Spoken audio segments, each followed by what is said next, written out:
bismillahi rahmaani rahim salaamaaleykum mbokk yi maa ngi tudd Cheikh Faye ñu gën ma xam ci Lamp nekk secrétaire général l'essentiel de la commune de Notto Gouye Diama ñu ñëwoon fii tey bëggoon fee waxtaane ay pàcc yi nga xamante ne day ñeel suñu développement commune bëggoon def un plan d'action boo xamante ni bu dee alerte la wala poser des questions lu mu ci mën a doon pour que am ay éclaircissement ci suñu doxalinu commune ak suñu bëgg-bëgg yi nga xamante ni am nañ ko suñu commune. Essentiel nekk kër goo xamante ni dafa dajale les 24 villages de la commune de Notto Gouye Diama ak hameaux yi. Il est apolitique bokkul ci benn parti politique taxu ko fee nekk benn mouvement politique tam taxu ko fee nekk. li ñu am mooy à chaque fois ñuy xool jafe-jafe commune bi ñuy toog dëkk par dëkk di ko waxtaane luñ ci mën a am saafara baax na buñ ci mënta am saafara tam ñuy ut saafara bi ci des ñu nekkaat loo xamante ni pour que problème bu am ci dëkk bi ñu toog di ko waxtaane ci loolu tey ji nan dajale woon ay mbir yoo xamante ni day ñeel nitu commune bi ñu bëggoon ci ay yenn yi ay questions yu ñuy posé la pour am ci ay éclaircissement dans l'avenir parce que commune bi soxla nañ ko li ci jiitu dañu bëgg a waxtaane wàllum marché te Saliou Ndiaye nekk délégué marché nekk un membre de l'essentiel nekk fi pour war koo wax su ci paree maa ngi moom yëpp ñoo ngi biir marché di fa liggéeyee war nañ ci wax buñ jógee ci loolu ñu gis ni voie publique bi li ko dalee Carrefour ba dem rond-point dafa am nu mu bindoo muy dafa bari ay places yoo xamante ni préfet toog na fii di ko wax ñun tam ñu nekk ci doomu dëkk bi ay problème am fi di ñaan Baye Gora Sène yàlla na ko yàlla xare àjjana bi muy génn àdduna presque territoire boobu la woon ak yeneen mbir yoo xamante ni am na koo xamante ni bu yàggul dara tànkam damm na fa muy ku doon daan dooleem ci marché bi yooyu yëpp nag ñu siy sàkku ay waxtaan pour que yooyu buñ ci mënee jàppale mu réglé wu beneen bi ñu gis ay conseils yi fi jóge tukki woon seen tukki boobu ñu war see poser question ñi koy poser dinañ fi ñëw poser ko ku mel ni Modou Faye Ndiaye dina ci wax li nga xamante ni mooy wàllum domanial am nañ fi ay conseils ñoo xamante ni ay conseils nañ bokk domanial nekk fi war cee wax lu mel ni Baye Modou Fall ku mel ni Ablaye Gueye ku mel ni Thierno Diop ku mel ni Gora Diop bëj buñ ci jógee ñu gis wàllum transport ni mu demee ci commune bi par rapport ak situation réew mi ak fi ñu toll tey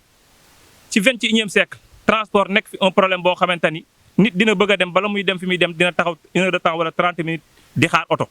loolu nekk problème boo xamante ni war nañ koo souligner. kon loolu mu mel ni Koumba Sylla moo ci fas yéenee wax buñ ci jógee tam bari na dëkk yoo xamante ni tey jii ñoo ngi jooy am ndox ak wàllum école lu mel ni école Notto 2 mu nekk une demande sociale école primaire loolu aussi dinañ ko jox soxna Awa Dieye mu gën cee indi éclaircissement loolu nag nañ fi fas yéene woon a waxtaane muy essentiel nekk kër goo xamante ni commune Notto moo ko tax a jóg village boo dem am na ay représentants ba am na ñoo xam ne dëkk des villages différents yu nekk ci bureau bi nekkuñu fi pour tam benn mouvement politique mooy li ma waxoon sànq nous sommes apolitiques ku fi ñëw dañuy ñaan mu fekk ñu fi kuy dem tam dañuy ñaan mu bàyyi ñu fi ñuy défendre suñu mbiru commune kon wàllum politique taxu ñoo jóg loolu nag si nañ bëggoon a wax bàyyi ñi nga xamante ni woo nañ leen fii pour ñu développer ñu indi Serigne Saliou Ndiaye mu indi ay waxtaan ci wàllum marché mi li nga xamante ni moom fas yéene gis na ko fi ak li ko ci jaaxal mu posé ay question kon ñu dalal ko. maa ngi tudd Saliou Ndiaye dëkk fii Notto Gouye Diama nekk délégué marché Notto Gouye Diama comme tey ni ko sama naataango waxee rek Lamp Faye ñu ñëw fi tey am loo xamante ni si essentiel commune Notto Gouye Diama dañ koo porté muy jafe-jafe yoo xamante ni si jafe-jafe commune bi man nag ma féete ci marché bi nekk délégué marché bi gis ay jafe-jafe yoo xamante ni si mi ngi ci biir marché bi ñu bëgg cee waxtaan pour am ci ay solution te wax nañ ko guddi wax nañ ko bëccëg amuñu ci solution nag loolu moo tax ñu bëgg a jàkkaarloog presse bi tey leeral li nga xamante ni si mu ngi ci première jafe-jafe bi nga xamante ni si marché am na ko tey marché Noto amul organisation amu fa ndax tey maire bi mu ñëwee dafa tabax ay grid ci entrée dëkk bi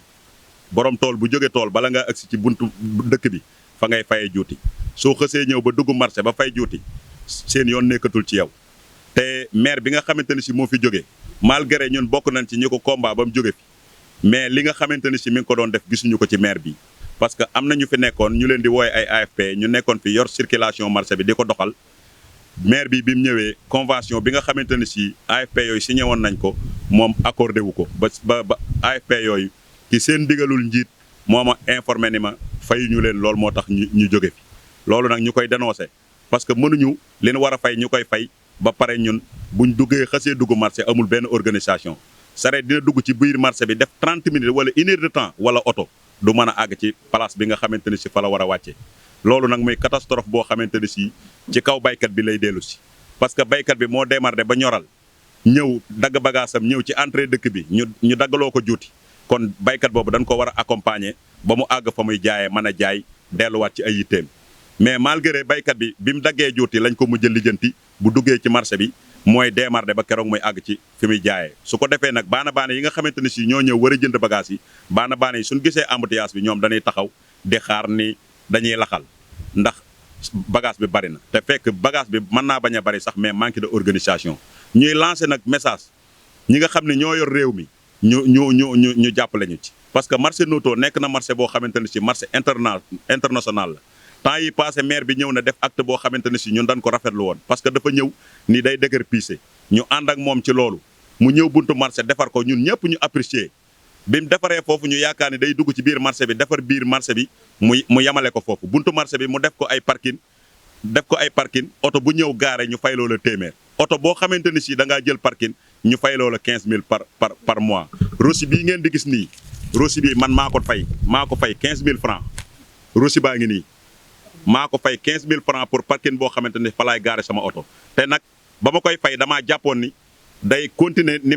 organiser biir gi biti gi noonu lay organiser biir gi mais lijjantiwul biir gi ñu ngi dund ay jafe-jafe yoo xamante ne si ci biir jafe-jafe yoo xamante ne si yu metti la beneen bi nga xamante ne si moo ci topp marché bi dañoo amoon financement banque mondiale ñu ne dañuy financer 200 millions pour defaraat mbaar yi maire ñëw waxtaan ak ñun Kër Suur yi ni day defaraat mbaar yi ñu nangul ko ñu jóg ñu yóbbu ñu ci mango yi mu defaraat mbaar yi bi mu ko defaree wàññi na place yi malgré bi mu wàññee place yi bi mu ñëwee ba nga xamante ne si ñu ngi ñuy delloowaat place yi am na ñoo xamante ne si dañ faa amoon ay place doon fa suturool ñooñu danoo nangu seeni place jox ko ñeneen te loolu jékkul jaaduwul am na loo xamante ne si ñoo xamante ne si danoo nekkoon ci marché bi ñu leen di wax ferrailleur ñuy bale marché bi di ko nettoyer yor setu marché bi kenn koo xamante ne si citoyen la dëkk ci commune bi di doomi gox bi di bonne volonté boo xamante ne si di jàpp ci développement commune bi dem jël benn somme jafal ko ñooñu ay madaar ak ay gaak yu demee noonu ñooñu ci loolu leen maire bi dàqe loolu nag tegiwul fenn ñooñu ay doomi commune bi lañ dañoo am ay droit ci commune bi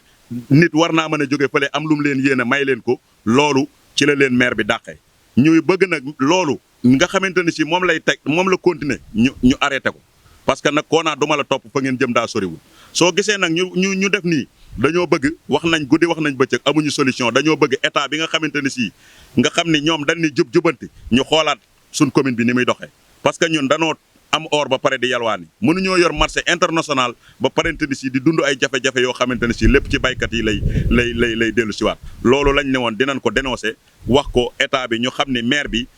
jàppalewul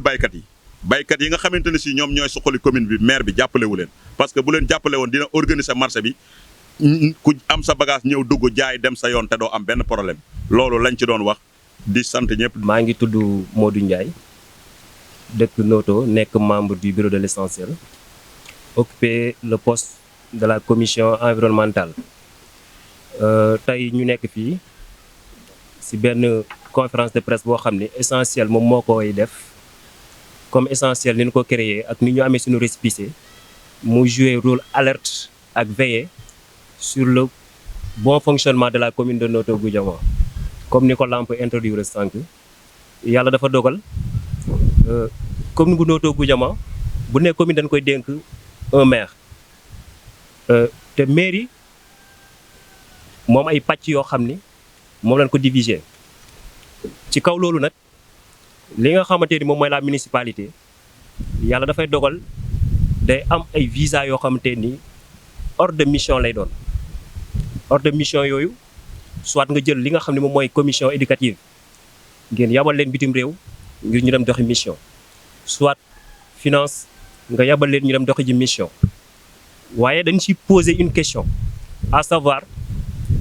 ñi nga xam ne ñoom ñoo nekk la présidente de la commission éducative ak la présidente de la commission finance ñu demoon fi voyage ci ordre de mission te depuis boobaak léegi defaatagun retour ñuy laaj seen yàggaay googu ñu fi yàgg lan la ci commune bu Noto di gagné ak lan moo leen fa téye depuis boobaak léegi. ñuy demander aussi à l'État du Sénégal aux ambassades ñu jeter lumière ci commune bu Noto Goudiama depuis 4 ou 5 années ñaata visa la ñu octroyé la mairie de Noto Goudiama ak ñan ñoo ci dem ak ci ban fonction la ñu demee yooyu bëgg nañ ci ay leeral ndaxte kii dem da ngay dem ngir askan bi te sooy dem pour askan bi mission boobu demaloo ko ngir sa bopp kon soo demee war nga dem am honnêteté dem yokk sa xam-xam waaye dem wuti ji loo xam ne boo ñëwee di nga ko indil askan bi nga xam ni ñoom nga ci bàyyi. kon nag question yooyu nous la population de la commune de Noto Goudiama dañ see bëgg a xam ña fa toog lan moo leen fa téye boobaak léegi ak ñan ñoo bénéficié wu si ay visa yoo xamante ni ordre de mission la ak ci ban fonction la ñu demee woon. loolu moo nekkoon laaj yi nga xam ne doon nañu ko samp à l'État du Sénégal aux ambassades et particulièrement au ministre de l'Intérieur ngir ñu leeral askanu commune Noto Goudiama ndax bëgg nañoo xam ci loolu. le maire aussi bu ci mënee leeral gaaw ñu ngi koy sàkk mu leer ndax kenn jiitu ko ci mu leeral ndax ñi mu mujjee dem voyage mooy présidente commission éducative ak finance ñoom ñoo àndoon dem voyage ñibbisi na lu yàgg te ñooñu ñëwagul loolu moo nekkoon laaj bi di. Modou Fall Ndiaye dëkk fii ci Noto Goudiama nekk conseil municipal ci mairie bu Noto Goudiama bokk ci l'essentiel nekk membre ci bureau bi tey nag bu ngeen gisee nu teew fii am na loo xamante ni bi moo nu fi tax a teew ndax dañoo représenté askan waaye nekkat coordonnateur de cadre bi nga xamante ni bi mooy concertation de Sonde Niayes nga xam ni dañuy yëngu ci wàllu mbay ku ne mbay nag ni jaay ni marché mu am problème yoo xam ni duñu ci jaaraat ndax mbokk yi fi jaar wax nañ waaye man dana am tuuti lu ma jaaxal ndax li ñuy posé fii di ko posé état bu Sénégal ma jàpp moom moo war saafara lool awaa ñuy àgg ci autorités yi ci kaw parce que li ñu jàmbat fii askan wi di ko dund ci ay jafe-jafe maire bi moom jàpp na ni loolu bu fekkee incompétent wul moom moo ko war a saafara daar li ma ci ko wax tey elu na kenn saafarawu ko mooy wax nañ ko ci suuf bu ma nee wax nañ ko ci suuf mooy conseil municipal yi ñu ko séqal wax nañ ko ci biir mairie bi ay at di moytu lii ngir ay nit bu ñu bokkee mbir askan wi ñu teewal leen fa lañ fay teew war nañ koy joxal askan wi mais commission domaniale bu Noto bu fekkee daa am leneen lu xew ci réew mi te xamuñu ko dañuy laaj état bu Sénégal ñu wax nu ko parce que li fi nekk mooy commission domaniale bi fi nekk ni muy doxe maanaam benn côté lay doxe ñi nga xam ne tudd nañ leen bañ bokk ci conseil bi yëpp ña nga xam ne ñoo far benn côté di côté maire bi ñoom képp ñooy dox ñooy dem ñooy lépp lu ñuy def ñoo koy def atte bu ñuy atte ci commune bi ci suuf maa ngi leen di laaj ba xam mos ngeen faa gis benn ñu daje ci mairie bi di atte ñaar ñoo xam ne dañoo am problème ñu woo partenaires yëpp ñu daje fa woo parti yëpp ñu daje fa waaye loolu li tax ñu di ko def mooy parloo leen ci gis mooy ñi nu ànd ak nun bu nu àndee nun ñëpp bu nuy atte nu atte ci li nu neex bu fekkee neexunu nu atte ko na nga xam ne moo nu neex loolu nag jàpp na ni wërta dox ci réew moo xam ne dañuy jubbanti kon mairie bi ni muy doxe gën a dëngalaat lan fi gis boo gisee nag nu woote def conférence de presse bi liñ doon wax te yàlla dogal na jëluñ ci benn résultat moo tax nu ñëw tey pour askan wi dégg ko. dëkk bi dëkkub yoon la te noonu lépp lu ñuy def dañ ko bëgg a jaar ci yoon wi yoon nag jàpp naa ni ñëpp la fi nekkal bu fekkee commission domaniale day doxe noonu nu continuer représenter askan wi te duñu ko leeral askan wi ci sunu ginnaaw bu ëllëgati ci biree rëq-rëq yëpp day tàgguwaat sunu kaw kon na askan wi xam ni ban ko dalee signalé yàgg na ban ko signalé fajuwul nag moo tax tey nu génn ci biti. beneen bi ci topp mooy ñi ko wax nañ ko conseil municipal ñooy wateel maire lépp luy taxe mu di ko wate noonu conseil municipal bi lii ngeen di gis bëgg naa ngeen sim ko ba askan wépp gis ko doonul loo xamante ni bii conseil municipal bi wate na ko wala bu ñu koy wate noonu conseil municipal bi yëgunu ko te ñu ngi koy fayiku te nag ab maire balaa mën a sañ am sañ-sañu wate di fayiku conseil municipal moo koy dooleel wate ko ba ñu approuvé ko loolu kon nu ngi ci lancé appel yéen ñi nga xam ne da ngeen di jubanti beneen bi ci topp wax nañ ko dinaa ci jaaraat Notto Gouye Diama Carrefour la mais Notto Gouye Diama problème mu transport mën nu cee bañ a wax waxoon nañ ci boo xoolee ñetti garage a ngi fi tey boo demee Kër Njaw garage nga fa accident am na fa ba nit dee fa boo ñëwee fii ci biir dëkk bi buntub kër Magay Njaay ab garage lañ ko def boo demee jëm Kaaba ab garage lañ ko def insécurité bi nekk ci sunu doom yi nga xam noonu bu ñu toogee sunu doom yi duñ mën a jéggi tëli bi jaboot yi war ay moto loolu dañ ni dañoo bëgg ñu saafara ko ci nuñ ko gën a saafara beneen bi ci topp nag noonu conseil municipal nooy wate ba tey dañuy wate at mu nekk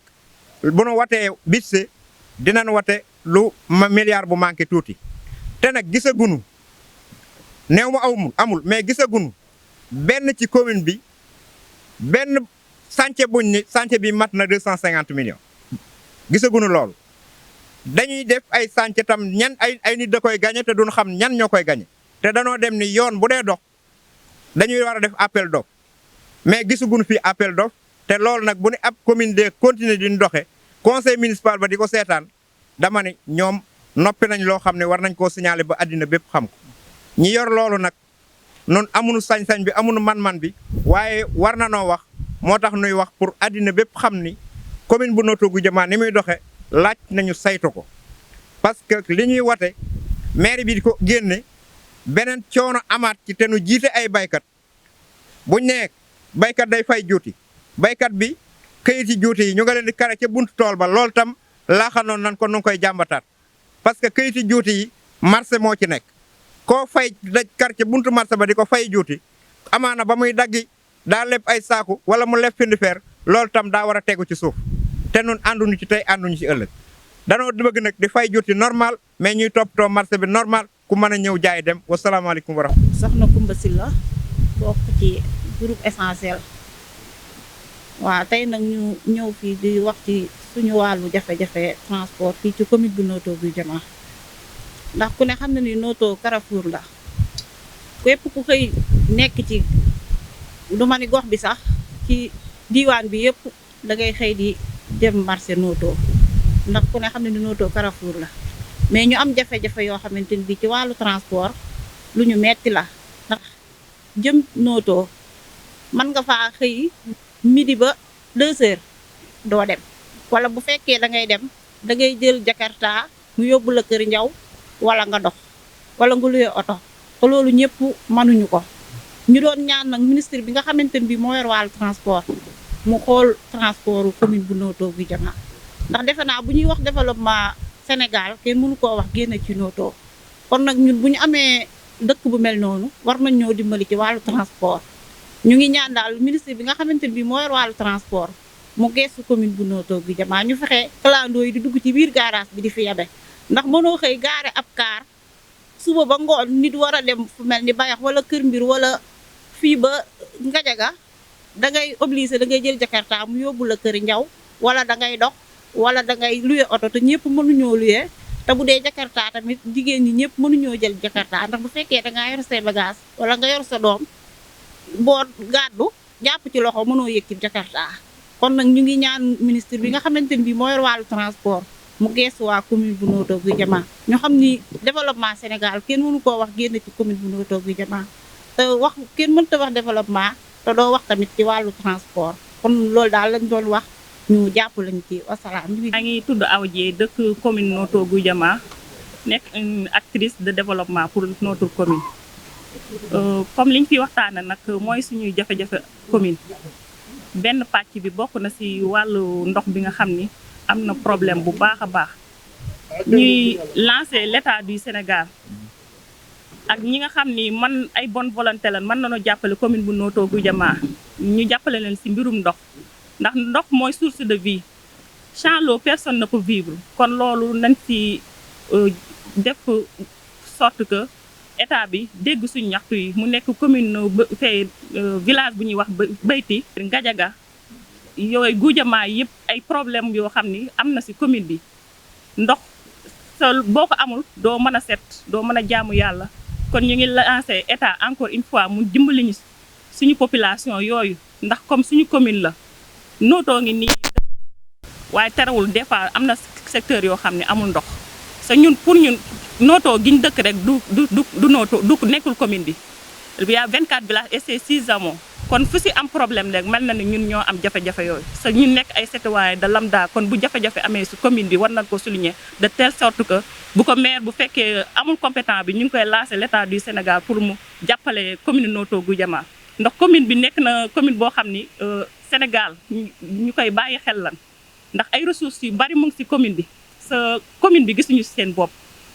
muy si wàllu santé bi tamit sooxe na ndax Notto waroon na instant bi mu am hôpital niveau 2 wala niveau 1 au moins sa amu fi des fois da ngay dem ba Thiès nga gis dem poste de santé yoo xam ni amul ay médicaments ay ñoo xam ni seen compétence sax si santé kiiwul noonu waaye dañ leen fi indi nga gis ñu fi accoucher di perdre ñàkk deret boo xam ne léegi buñ amul comme amul banque de sang amul yooyu yëpp dañ leen a mujj évacuer à Thiès bu ko defee par la suite dañuy mujj perdre la vie si yoon bi sa loolu mu nekk ay difficultés yu métti kon nag ñu ngi ñaan état mu jiim a gestu population bu Notto Gouye Diama man nag damay souligner waale encore une fois si éducation ndax ku ni dëkk il faut nga am ay doomam yoo xam ne yu jàng lan sa jàng moo yorum réew bu fekkee nag ay xale nekk si dëkk di jàng amuñu ay moyen ki nga xam ne mooy maire bi nga xam ne moo fi nekk war a gëstu loolu même bu fekkee kiiwul war na mën a wut ay partenaires yoo xam ni mën a suqali commune Notto Gouye Diama ndax damaa jàpp ni état bu fi nekkee moom maire moom moo fi nekk représenter l'État du Sénégal bu fi représenter l'État nag commune bi am ay jafe-jafe moom war na si def ay effort pour que loolu mën a saafaraw nga gis xale yi da ngay gis ñoo xam ne am na ñoo xam ne seeni doom dugal nañ leen école waaye mujj ñu jàng dañ leen a mujj refoulé ñu pour ñu xaar l'année prochaine ndax classe yu saturé léegi da ngay gis table boo xam ni 5 personnes ñoo fay toog benn classe di nekk ay 120 personnes ay 100 et quelques personnes di fa nekk xam nga boobu éducation bu normal du fa mën a am sa nga gis ñuy dagg ay tool yoo xam ne ay nit ñoo ko moom maire ba am na lu mu fa am loo gis lu am na pourcentage bu mu fay am pourcentage boo xam boobu nag moomalu ko boppam askan bi moo ko moom muy commune Notto Gouye Diama da ko war a delloowaat si askan nan la ko war a delloo si askan bi mooy war na si préparer ay école war a see préparer ay cimetière war a see préparer ay jàkk ak i juma pour ndax le monde évolue sa dëkk bi dafa nekk loo xam day màgg école dëkk bu toll ni Notto gi benn école primaire nekk fa c'est déplorable nga gis ñoo ay privé moo fi nekk sa parent bu ne amul moyen pour jëlal doomam privé di ko fayal weer 12000 francs nan waxante dëgg loolu dafa nekk loo xam ne lu metti la kon loolu war nañ si taxaw bu fekkee nag ñu daggate ay parcelles nañ si jël di ko réserver pour loolu pour domaine public bi ñu ngi koy ñaan pour maire bi lu mu gën a veiller si loolu li may waxaat tamit si territoire bi nga gis ay soog di am nga gis école Djibril Farmata Ndiaye bi moom rek laa mën a jël par exemple bu soo gis benn école si Sénégal nga dem Thiès ay dernier Bretier ak yeneen ay Djibril Diaw Grand Thiès ak Mamadou Diaw fee da ngay gis Sotodo nga gis da ngay gis ay mécaniciens si waaye mosoo gis benn jaaykat wala mécanicien boo xam dafa nekk si rebooru école di fa jaay nga gis bu période de événement jotee muy tabaski muy korité gis nga ampleur bi mu am foofu kenn ku ne mën nga ko seede da ngay gis population bi ni ñuy jël seen musique yi kii ko bu ko defee jafe-jafe yi bu ko defee askan bi ñi nga xam ne xale yi ñu ngi si biir di jàng au lieu que ñu suivre la cour léegi musique bi si biti la ñuy suivre. pourquoi territoire boobu xaw ma nag dañ ko jaay xaw ma jaay ñu ko waaye le plus rapidement possible ñu ngi koy lancé maire mu dégager jël ay responsabilité de matériels yi nekk foofu yëpp muy ay cantine ak ay place mu dégager leen ndax école du place su jaay marché la école la. kon loolu nan si jiima veillé ndax gis nga ku fi nekk nii yéen ñi yar seeni caméra yëpp da ngeen a jàng ba am seeni diplôme réussir danoo bëgg ñaan suñuy njaboot bu ëllëgee ñu réussir mën a jël relevé pour suñ commune. so commune bi dafa nekk commune boo xam ne commune bu riche la sa loolu war nañ ko fonk téyel ko suñu bopp ku ñu ko nar a yàqal nag dañuy def jusqu'au bout ñun nekkuñu koo xam ne ay politiciens lañ bu dee politique de développement nag ñu ngi si à 100% waaye du politique pour kiyal benn promotion di promotion kenn ñun suñu politique yi bopp mooy suñu askan moo ñu ñor buñ gisee ay jafe-jafe dina taxaw pour xeex ko loolu jeex maire nag na jàppale askan Notto Gouye Diama si wàllu transport nee na du compétence am waaye loo gis lu ne dañ koy waxtaane ndax Sénégal loo fi gis li fi nekk loo xam ne tënkuñu ko si ay këyit bari na boo demee garage bu Baye xa nga ne nan lan organiser ak garage Mbora à 4 heures du matin 5 heures du matin da ngay gis 7 places Mbora yi di jëm fii dem vers Dakar pourquoi amul Notto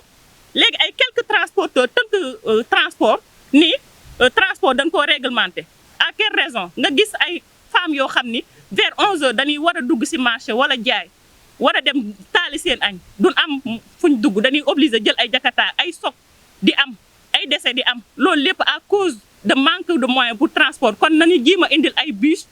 muy bu fekkee moom amul compétence ñu ngi lancé le ministre de transport muy monsieur Yankuba Diémé mu xool commune Notto Gouye Diama gestu leen ndax askan wi moo leen fi teg sa ñoom ñi fi toog danoo waatoon ni bis bu ñëwee si askan wi muy tête de l'état du Sénégal jafe-jafe yu fi nekk dinañ ko xool nun koy saafara kon ñoom bu fekkee jafe-jafe commune Notto am ay jafe-jafe seeni doomu population ñëw taxaw di dénoncer léegi loolu nañ si taxaw le plus rapidement possible ndax ay citoyen comme ñeneen ñi nan ñu jàppale taxaw ñu transport bi mën a continuer si commune Notto Gouye Diama. dellu jooyaat ñu ni ko loo jooy mu ni kama wax waruma wax kon donc tey boo xoolee jotaay bi waa Notto Gouye Diama kese ñoo fi toog bokk commune bi bokk essentiel pour la commune de Notto Gouye Diama essentiel nag du mbooloom politique yàlla def na da di mbooloo moo xamante nii dañoo xool ci suñu biir ñu tànn ni pour régime yi fiy jaar ak yi fi jaaroon xëy na am na loo xam ne naqare woon na nit ñi te seen kàddu àgguwu fa ñu tënku muy 24 villages yëpp ñu tënku si genn mbootaay goo xam ni lépp lu nga xamante nii dañ koo gis ci gox bi te jaarul yoon ñu dénoncé ko lépp loo xamante ne gis nañ ko bu nga xam ne jaar na yoon ñu wax ko ba ci kaw ba ñëpp dégg ko kon tey jotaay bi mel nii li ko waral mooy dafa am yoo xam ne dafay xew te jaarul yoon ñu bëgg koo dénoncé ba ñu ko war a yëg ko suñ ci amee saafara ñu saafara ko suñ ci amul saafara tamit ñu wax ñu wan yoon la ñuy jaar ba mu saafaraw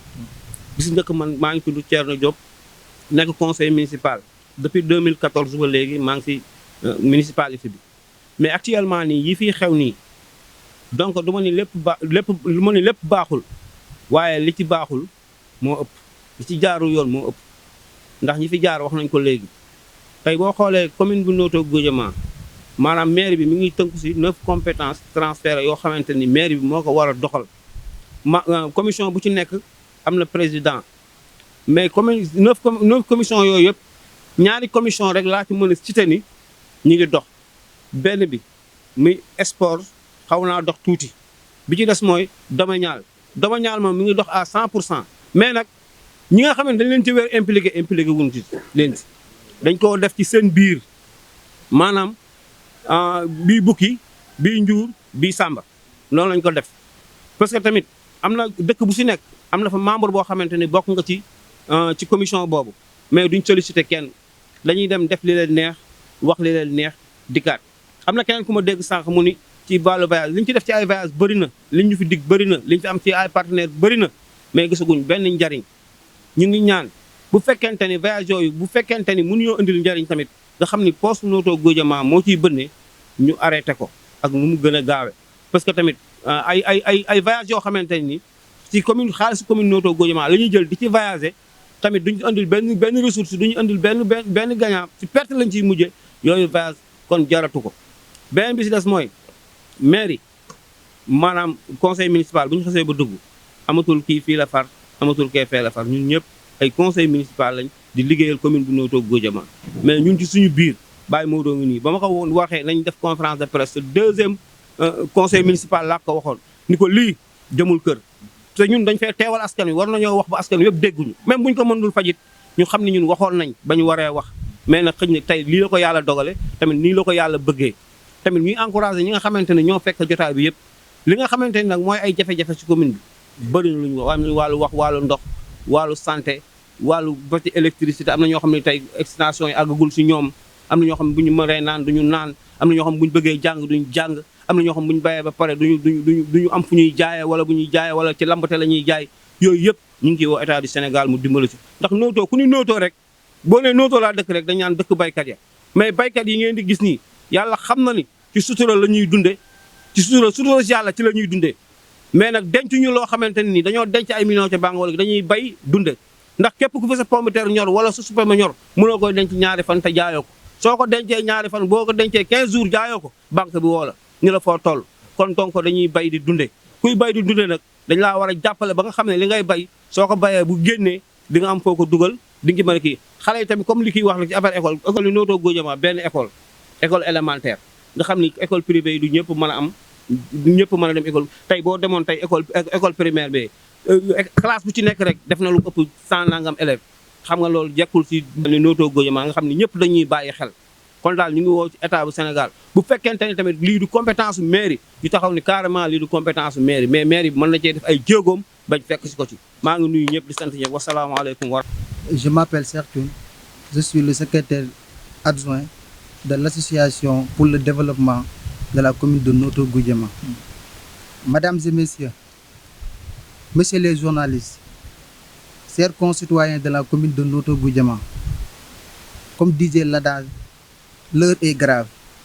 mais la gravité de l'heure ne saurait empêcher la personnalité de musulmans convaincus. Sur ce,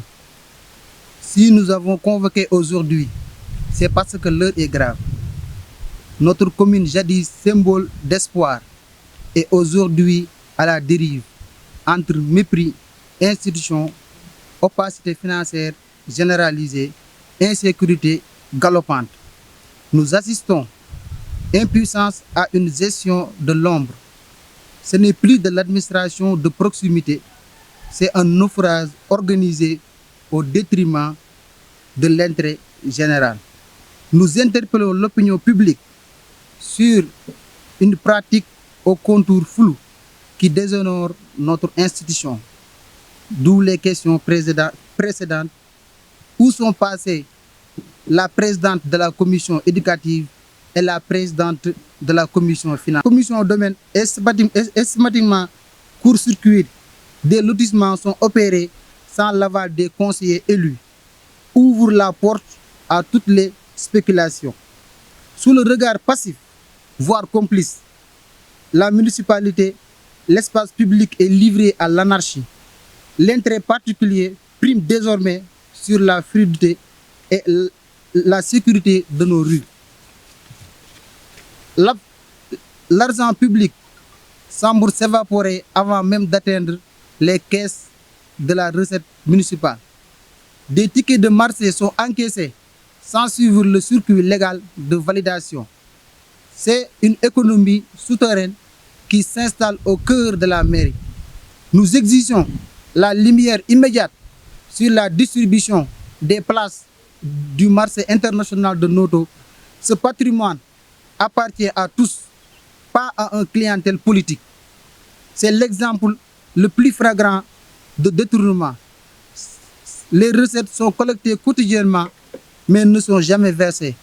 Où va cet argent? Nous ne resterons pas les bras croisés devant ce pillage des ressources et ce mépris des citoyens. Nous demandons officiellement à l'État du Sénégal le déclenchement immédiat d'un audit complet de la gestion administrative et financière de la mairie de Notto Gouye Diama. Une enquête sur la mobilité des élus à l'usage des ordres de mission. Le rétablissement de l'autorité de la loi dans la gestion domaniale. La transparence n'est pas un faveur que la mairie accorde au conseil. C'est une obligation constitutionnelle. Pour Noto Goudiama, le combat pour la dignité ne fait que commencer. Je vous remercie. Sur ce, on peut parler de l'électricité. Parler du problème de l'électricité, c'est citer certains villages qui aujourd'hui n'ont pas encore accès à l'électrification. Je peux citer le village de Toula, je peux citer le village de Kermalal, où les poteaux sont déjà installés, mais jusqu'à présent, il n'y a pas encore lumière là-bas. Je peux parler aussi de l'extension au niveau de certains quartiers, comme ici où nous sommes. Vous voyez, il n'y a pas de poteaux ici. Donc, il y a un problème d'extension. L'extension fait partie des domaines de compétences, fait partie des rôles que doit jouer la mairie. Mais on ne peut pas parler aussi du problème d'eau. Manque d'eau sur certains villages. Je peux citer le village de Beiti. Je peux citer aussi le village de Ngadjaga, Kéré. Ce sont des villages qu'aujourd'hui, leur problème majeur, c'est le manque d'eau. Mais aussi, fait de telle sorte que, s'il ne s'agit pas des compétences de la mairie, force est de reconnaître que l'adduction d'eau fait partie des compétences de la mairie. Comment faire pour renforcer les assuforts qui sont là, à faire extension pour que ces populations puissent en bénéficier de l'eau. Mais on ne peut pas parler sans vous informer sur le problème quotidien que nous confrontons sur le transport. De l'axe Noto-Bayar, de l'axe Noto-Mboro, c'est tout un problème pour y voyager. Parce que tu quittes Noto pour aller à Bayar, il va falloir que tu prennes une moto Jakarta jusqu'à Kerndiaou pour avoir une voiture qui va vous transporter à Bayar. Ça, c'est un risque. Vous avez noté, il y a de cela 2 ans ou 3 ans, chaque année, on nous annonce un décès. Un décès causé par les voyages à travers cette route. Donc, nous interpellons au ministre du Transport pour qu'il regarde, pour que ces problèmes que nous confrontons, qu'on ait une solution par rapport à cette situation. L'éducation aussi fait partie des choses qu'on ne peut ne pas parler. Parce que ici où nous sommes à l'école Djibril Fary Matandia de Noto, je vais vous expliquer un cas que moi-même j'ai confronté. J'ai amené là-bas deux frères, deux fils de mes grands frères. Le directeur m'a dit que la classe est pleine. Parce qu'au niveau de cette classe de CI, il y a environ 80 élèves. On ne peut pas ajouter un autre élève. Sinon, si tu décides, on peut l'ajouter. J'ai décidé de les laisser continuer au niveau du DAR. Là, c'est un problème. Le manque d'infrastructures éducatives. L'école élémentaire, tout le monde sait que fait partie des domaines de compétences de la mairie. Donc, nous avons besoin de plus de classes. Mais au-delà d'avoir plus de classes, nous avons besoin d'une école 2 au niveau de Noto Goudiama. Un village qui compte pas mal de personnes, alors qu'on a une école qui est créée depuis 1960. Mon père fait partie des premières générations de l'école Djibril Fary Matandia qui a 69 ans. Donc, nous avons besoin d'une deuxième école au niveau de Noto Goudiama, mais nous avons besoin aussi l'encombrement au niveau de la voie publique, que cette voie soit dégagée. Parce qu'on ne peut pas concevoir, au niveau des alentours de l'école, qu'on voit des magasins là-bas, qu'on voit des vendeurs de quoi que ce soit occuper cette place. Donc nous demandons à l'État du Sénégal, et particulièrement à la mairie de Noto Goudiama, qu'il prenne ses responsabilités à dégager la voie publique. Aux villages qui n'ont pas encore accès à l'éducation, je peux citer le village de Kéri, où l'on voit des abris provisoires. Au XXe siècle, on voit des abris provisoires au niveau de nos écoles. Que le ministère de l'Éducation soit à l'heure. C'est ça que nous réclamons et que nous voulons être soutenus par rapport à ce domaine. Sur les voyages, ce qu'on peut dire, c'est de demander des questions. Parce qu'on voit chaque année, il y a des présidentes ou bien des présidents de commission qui partent en voyage. Mais en retour, nous nous demandons à quoi nous servent ces voyages. Récemment, la mairie nous a prononcé de nouveaux bus qu'ils ont eu. Mais jusqu'à présent, nous ignorons pourquoi ces bus n'ont pas encore fonctionné. Et ça fait bientôt 1 an qu'on nous dit qu'il y a d'arrivage de nouvelles voitures, mais on n'a pas encore vu ces voitures rouler ici. Donc, au conseil qui part, s'il part en mission, ils partent pour la population. Donc ils doivent avoir l'éthique, la déontologie de servir la population, mais pas partir en mission pour y rester. C'est pas pour ça qu'ils ont été élus, c'est pas pour ça qu'ils ont été choisis. Ils ont été choisis pour partir en mission, pour gérer l'ensemble des problèmes que confronte la population de la commune de Noto Goudiama. Donc à l'État du Sénégal, aux ambassades, qu'ils prennent leurs responsabilités de faire une audit sur l'ensemble des visas qu'ils ont octroyés à la commune de Noto Goudiama depuis ces années. Combien de personnes ont voyagé et sur quelles fonctions ils ont été voyagés. Ces questions méritent des réponses claires et nettes. C'est ça que nous avons à dire par rapport à ça. Merci beaucoup. Modou Ndiaye, beaucoup essentiel du secrétaire général adjoint. Voilà. Man dama am ben seetlu bu ma bëgg partager avec tout le monde. Surtout nag ñi xamante ni dañ fiy jógee ci côté maire ñëw bokk fekkee conférence de presse. Parce que il y a des problèmes yoo xamante ni ça dépasse la politique. Ça dépasse aussi la politique politicienne.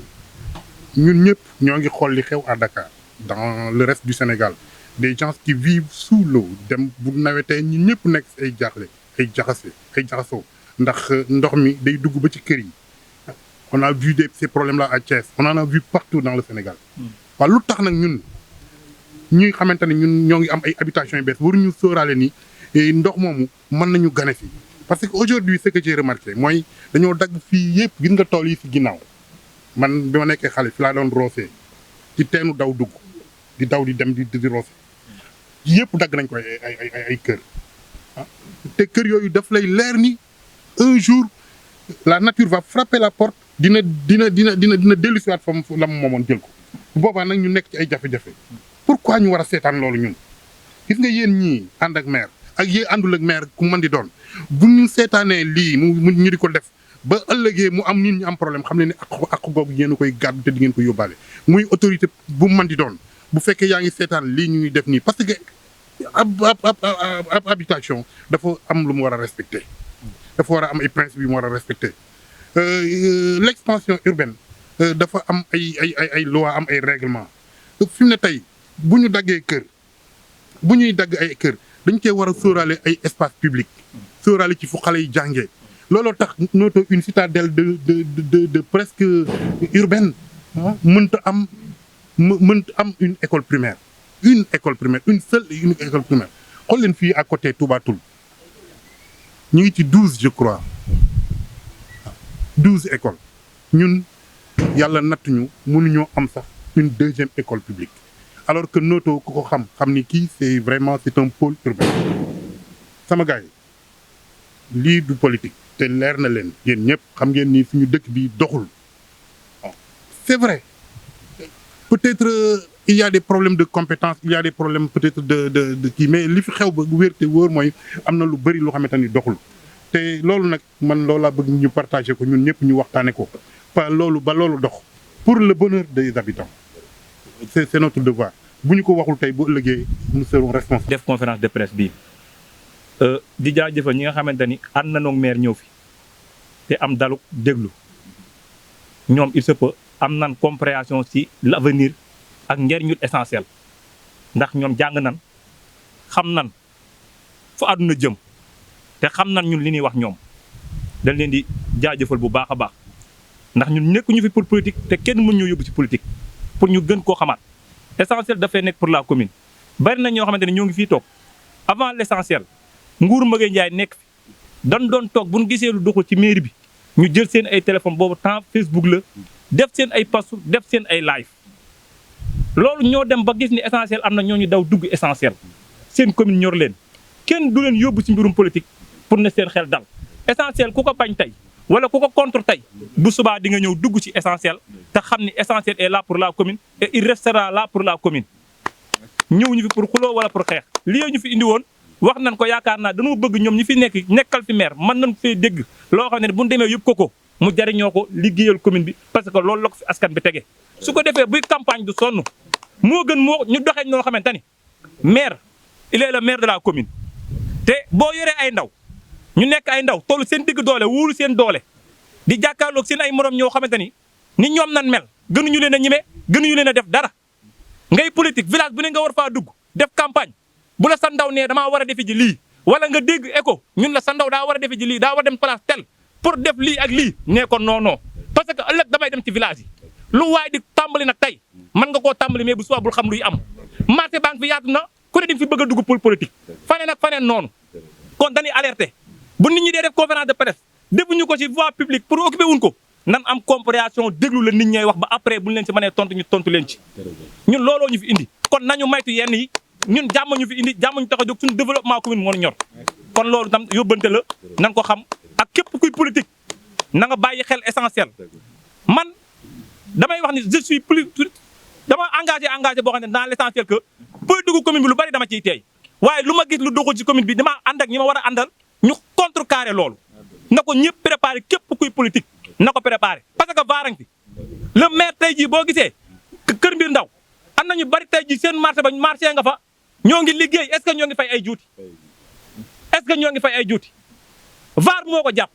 parce que bi Maguette Ndiaye di taxaw fii di fayeeku juuti yi dafa am nu mu doxee woon vaar jàpp na ko tey bépp politicien bu fi nekk nag lépp looy digal askan bi wala loo leen di poussé na nga leen a maytu di leen bañ a poussé ci loo xam ne bu ëllëgee vaar jàpp la loo xam ne day développé dëkk bi nga arrêté ko kon ñoo ngi leen di jaajëfal bu baax a baax a baax. amati mbégteeg bànneex di ànd ak yéen ñi ñuy teewlu ci suñu chaîne bu mag bii di HTV ñoo ngi leen di ñaan ngeen di wéy di abonné ngir ngeen mën a jot suñu ay vidéo saa su ne.